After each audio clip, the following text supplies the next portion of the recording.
This is Sensor Studio, touching the ever-present clouds. After the new Cold War era began, authoritarian countries like China, Russia, Iran, and North Korea formed a sphere of influence to oppose the free world.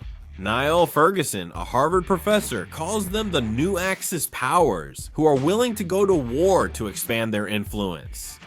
Today we will focus on these New Axis powers. Let's begin. In June 2024, Kim Jong-un and Russian President Putin formed a new military alliance. The military alliance also threatened South Korea. Its core was simple and clear. If one side is attacked, they will help each other militarily. As a result, North Korea became fully involved in the Ukraine war, rapidly accelerating cooperation and closeness with Russia. As a result, North Korea received substantial military technology and various weapons from Russia, strengthening its military power. Its military capabilities grew stronger daily as it gained real combat experience in the Ukraine war. Russia also obtained labor and manpower from North Korea, and by acquiring weapons and shells, it was able to sustain the war in Ukraine. North Korea is closely monitoring the trilateral cooperation with China and Russia. Currently, roads are under construction between Russia and North Korea. There are also indications that they are trying to deliver various military supplies through this. North Korea and China agreed to resume the Pyongyang-Beijing International Passenger Train Service, suspended since January 2020. The restoration of this transportation route signals the recovery of relations between the two nations. In fact, that's not all. On July 15, 2025, President Xi Jinping met with visiting Russian Foreign Minister Lavrov to discuss strengthening bilateral cooperation and planning President Putin's China visit. China and Russia stated that they need to deepen their comprehensive strategic coordination and partnership. They also stressed uniting with Global South nations to develop a more just and reasonable international order. China and Russia, as leaders of the Shanghai Cooperation Organization, a political, economic, and security cooperation body, agreed to set a clear direction for its development, continuously inject new momentum, and strengthen the strategic platform. China and Russia, despite their historical disputes, now appear united in their opposition to the United States and the Western world. President Putin also said he plans to visit China in late August or early September for further discussions. Consequently, Iran, North Korea, China, and Russia are strengthening their cooperation. China imports the most Iranian oil, purchasing about 90% of Iran's oil exports, providing significant economic support to the country.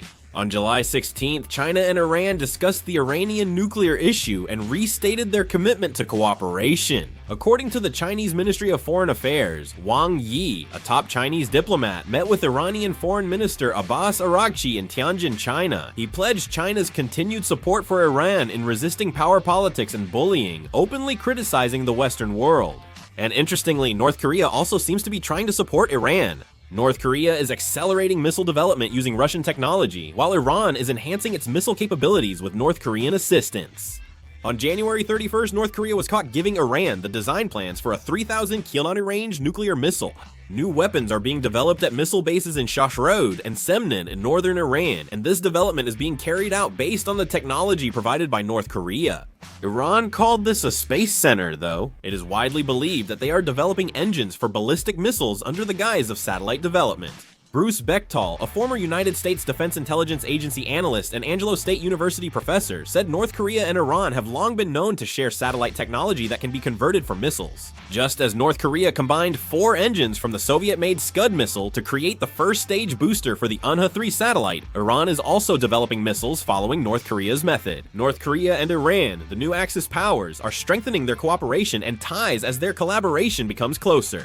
Russia, China, North Korea, and Iran haven't formally allied as new Axis powers, but their growing cooperation warrants close attention. These nations share a common characteristic.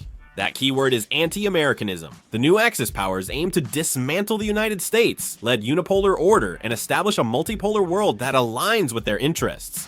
North Korea has repeatedly expressed its intention to distance itself from the United States, lead international order, and lead a multipolar system with China and Russia. Also, Russia and China have made it their goal to break the order led by the United States. Therefore, experts overwhelmingly believe that in the near future, their cooperation will only become stronger, not weaker. The new Axis countries, such as North Korea, are expanding their influence by helping each other, rendering sanctions against them ineffective for a long time. China officially backs United Nations sanctions on North Korea, but is actually violating them and aiding the country. They are allowing North Korea to access the international financial system so that it can continue its illegal financial activities. Also, economic sanctions against Russia have become virtually ineffective due to other authoritarian countries like China. The collaboration between these new Axis nations is growing more complex daily, jeopardizing international security. China and Russia's weapons and equipment are the backbone of North Korea and Iran's military strength. China is spreading various weapons and equipment to authoritarian countries, thereby strengthening their military power. It's a well-known fact that Pakistan used Chinese-made weapons to attack the Indian military. China is also expanding its weapons and equipment provision through sophisticated means like supporting cyber operations, supplying WMDs and weapon parts via the black market, and providing dual-use materials to boost conventional and nuclear capabilities. Continued cooperation of this kind will significantly impact future Indo-Pacific regional conflicts. Moreover, Russia and China are heavily investing in diplomacy to attract global South nations to their side. Brazil, Russia, India, China, and South Africa is expanding its reach to Africa, South America, and the Middle East, aiming to build a global alliance that can counterbalance Western influence. There's a clear effort to promote Brazil, Russia, India, China, and South Africa and the Shanghai Cooperation Organization as alternatives to counter the G7 order. Russia is actively using the global South as a detour to evade Western sanctions after the Ukraine war, and China is attracting various countries by offering infrastructure investments and economic incentives. Consequently, countries like Brazil, Pakistan, Georgia, Hungary, and South Africa are growing more skeptical of the United States-led world order, according to analysis.